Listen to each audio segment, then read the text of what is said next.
посли Європейського Союзу схвалили виділення 5 мільярдів євро на закупівлю зброї для України.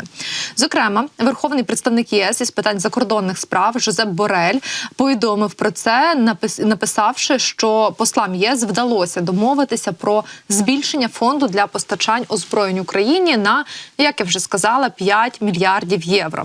Зацитую, власне, допис верховного дипломата Європейського Союзу. Отже, посил зрозумілий, ми будемо підтримувати Україну всіма силами, аби перемогти, написав він.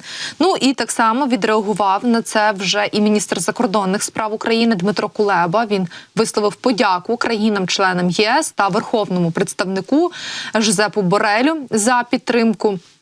Ну і, власне, йдеться про пропозицію щодо збільшення фінансової стелі Європейського фонду миру на 5 мільярдів для України. Це ще одна потужна і своєчасна демонстрація європейської єдності та рішучості в досягненні нашої спільної перемоги, написав Дмитро Кулеба.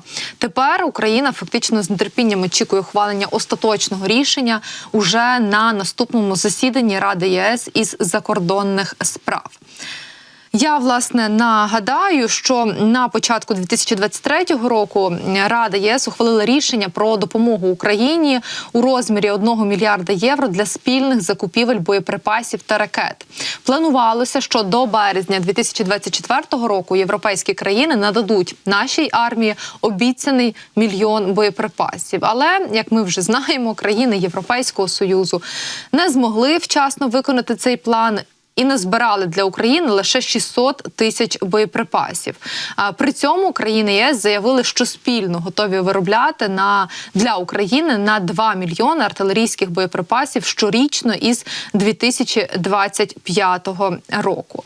Ну і так само, до слова, гарні новини стосуються і наших заокеанських друзів, партнерів. Напередодні Сполучені Штати виділили новий пакет допомоги для України, незважаючи на те, що офіційно гроші для підтримки української армії закінчилися ще у грудні.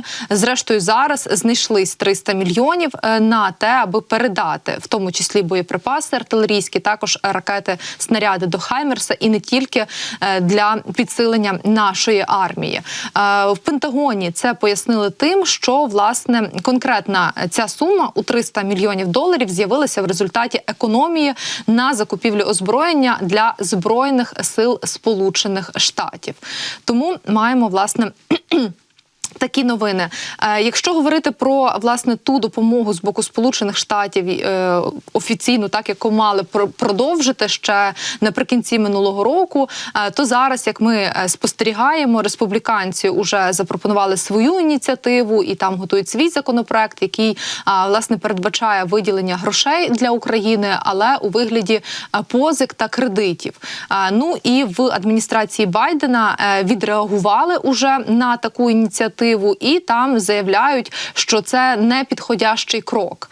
Зокрема, в Держдепі США кажуть про те, що пропозиція надавати Україні допомогу в кредит є невдалою. Заявив про це представник Держдепу Меттью Міллер. Тому будемо бачити, як далі розвиватиметься цей процес і коли таке довгоочікуване рішення, зрештою, може бути ухвалене для того, аби гроші виділялися уже на постійній систематичній основі.